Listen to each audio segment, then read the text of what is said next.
gikasab-an man ko sa akong silingan kay wala kuno ko manghatod og binignit gahapon.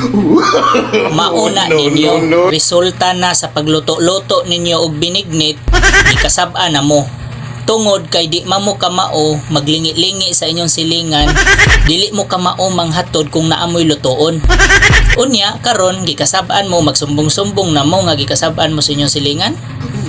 Magluto gani mo dapat inyo sang i-apil og luto kanang inyohang mga silingan para nga inyo nang mahatdan, dili kay inyo haratanan ang inyohang giluto. Unya mo na nga kung gikasab-an ka, awa na tay mahimo ana. Unya karon magsigi kag ingon-ingon gikasab-an ka.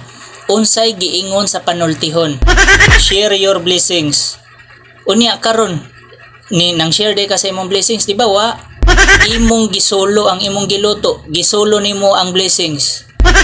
Unya karon kay gikasab-an ka, deserve na nimo.